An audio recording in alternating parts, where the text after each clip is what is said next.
Ayun, magandang umaga po sa inyong lahat, mga kabayan. 23 sa buwan ng Disyembre 2025, araw po ng Martes. Oras po natin ay 9:57 na umaga. Medyo nagpatanghali tayo. Narito tayo ngayon sa lungsod ng Tagaytay. Ang itinerary po natin ay dito po sa lalawigan ng Cavite. At babagi ko po sa inyo yung kagaya ng naipangako sa inyo noong una, yung pong babalikan natin yung Tagaytay Alfonso Bypass Road kapag ka nadadaanan na yung gitna, yung dyan sa may patawid ng Patutong Malaki North saka Ginhawa. At the same time ay siguro ito na rin yung pinakang best alternate route nyo ngayong holiday break, no? Dahil expected po natin yung mga major roads ay talagang magsisikip po yan. Kaya kakanan tayo dito sa may Jollibee, dito sa may tapat ng Clean Fuel. PCI Road na po ito. At practically ito nga po ay magkoconnect doon sa Tagaytay Alfonso Bypass Road. Babaybayin po nito ang mga barangay ng Maitim. Ito po, nandito sa yung ating kinananan na ito, Barangay Maitim. Dadaan po ng Kaybagal, Patutong Malaki, tatawid ng Ginhawa, dadaan po ng Sambal hanggang makarating ng Luksuhin dyan po sa Alfonso. Ayun nga, bubuuin po natin yung ating video manggaling dyan sa Aguinaldo Highway, no? Hanggang doon sa Mangas Luksuhin Road, kahit medyo may kalakasan na yung hangin. Sabagay, expected na po natin yan na talagang ganitong season ay malakas po yung hanging amihan. Malamig na dito, kabayan. Oo, grabe. Medyo mataas na po kasi yung altitude natin dahil nasa Tagaytay tayo. Expectedly, kapag ganito po mga holiday rush or holiday break, happy holiday po sa lahat ng ating tagapanood. Yung po major roads dyan sa itaas, yung po Tagaytay Nasugbu Road, ay asahan na natin na talagang magsisikip po yan dahil napakarami ng mga establishments dyan, lalo na yung mga restaurant. Kaya sana makatulong po ito doon sa mga uuwi ng kanlurang bahagi ng Batangas at saka ng lalawigan ng Cavite, no? At naman sa mga nakakaalam na, so pag-ingay po ninyo sa inyong mga kakilala na hindi pa alam o i-share para kahit pa paano sa maliit na paraan ay makatulong po tayo sa ating pong mga kababayan yung uuwi sa kanilang lugar at saka yung mga magbabakasyon na naghahanap ng alternatibong ruta. O ganda na, no? O yan, o tamo, hindi natin mabasa, o parang Korean siya, no? Ganda. Wala pang English name eh, Korean pala yung nandun, hindi natin mabasa. Ba't mo alam na Korean yun? Ay yung character po kasi ng way ng mga letters. Ang Japanese iba naman eh. Oo. Lalo ng Chinese iba. Oo. Nadi-differentiate natin kahit paano. And then approaching na tayo ng Crisanto Angeles Reyes Avenue. Yan po traffic light na yan. Pagkakumanan papunta po ng Amadeo, pagkaliwa, siyempre Tagaytay pa rin, no? Tayo po ay diretso lang. Siguro meron man tayo mga aerial shot ay manaka-naka lang kasi ang lakas ng hangin dito, kabayan. Dito sa panulukan na to, ang dami na po na mga natayong establishment kagaya ng anong binabahagi natin sa inyo nung una. Kaya mga bilihan ng pasalubong na yan, dati na yan eh. Pero ito, ayan no. Ayan, home of the best tasting buko pie. Balay, Palmera. Saka yung altitude, yun. O, diba? Tapos itong Shakis. Barangay Kaybagal na pala to. Kaybagal North, ayan o.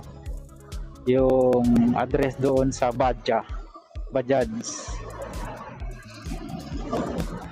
Medyo mas lamang po kasi yung major roads kaysa dito sa bypass yung time ng green light, no? Mas marami po kasi nagdaraan dyan, pero sa ngayon nakadami na rin nakakaalam dito nga gawa ng siyempre mga kababayan natin naghahanap po talaga ng alternatibong ruta, nauumay na sa traffic, ika nga, oo. Ayan, naalamin natin kung gaano katagal kasi nung last time na binuo natin to around 15 minutes lang yung ating travel time magmula po dyan sa Aguinaldo Highway hanggang doon sa Mangas Luksoy Road, bahagi na po yun ng Alfonso. At kung kayo po ay pupunta ng Nasugbu o papunta ng Calatagan, Dian, Tuwi, Balayan, pakaliwa po tayo, no?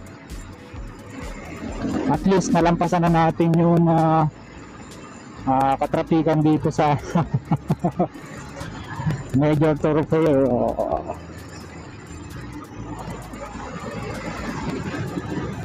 Hindi po kabilisan yung takbo natin, alalay lang, tipong 60 lang, 55, okay, 60, 65. Kasi mayroong mga lugar na katulad dito, baling-bali yung kalsada dyan.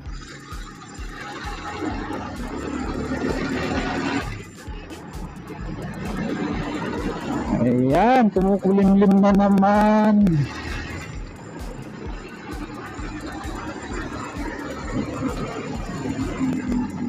Dito, meron na po ditong, ayan, pwede kayo mag-stop over, di ba? Ayan, ang kape-kape. Kain kayo dyan.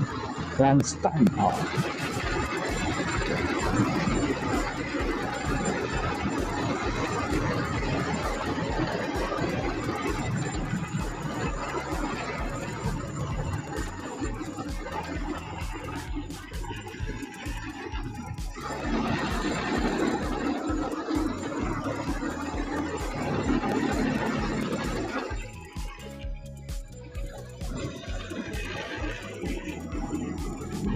Along the way, may mga bilihan dito ng prutas o kaya iuwi ng inyong lugar to walang masyadong pinya doon, pwede kayong bumili rito. Diba? Ay kung mas mura naman sa inyo, pwede pagbalik nyo na lang ng Manila.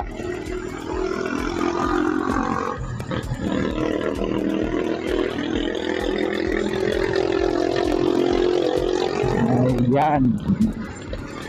May restaurant naman dun sa left side natin.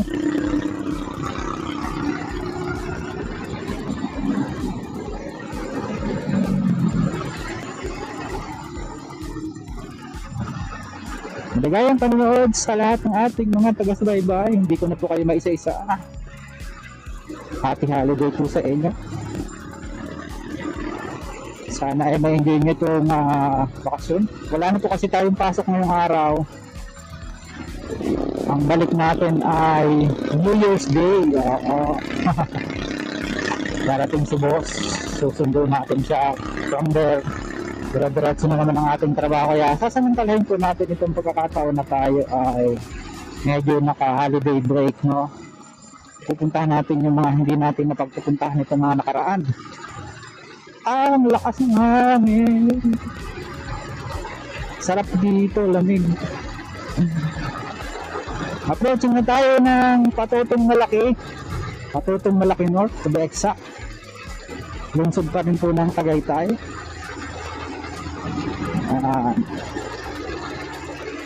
Walang cut yung ating video, dire-diretso as is po yan. Ito naman yung panulukan ng Mendez Tagaytay Road.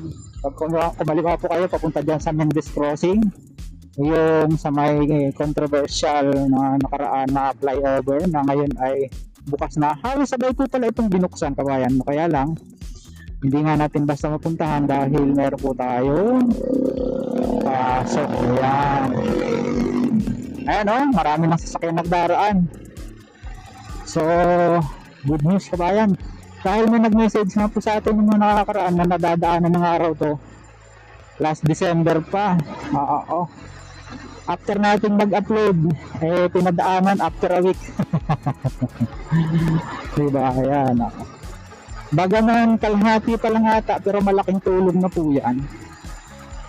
Diba? Saka nakakita nyo naman, manaka-naka lang yung nagdaraan kasi nga hindi pa masyadong alam. Kaya pinakamaganda po niyan, i-share po ninyo sa inyong mga kakilala, mga kaibigan. Yung ay gawa na din pala yung kalsada sa kabila, hindi pa lang siya pwedeng padaanan kasi kakasimento pa lang siguro. Ayan diba? Patawid na po tayo ng Ginhawa North. Oo, yan malaking ginhawa po ito sa mga nagda-travel dyan, lalo na yung mga nakapribadong sasakyan.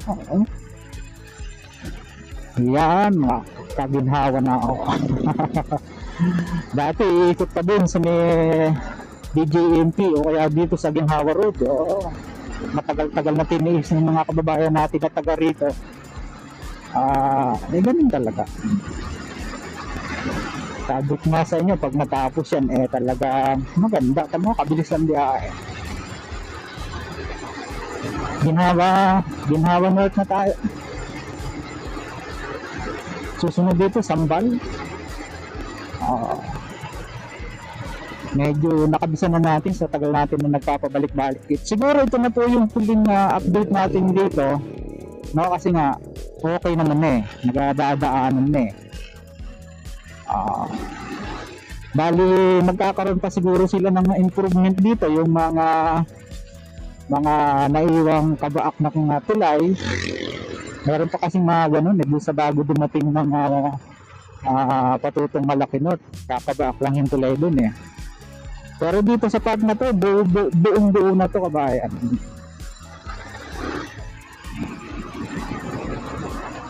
Oh no,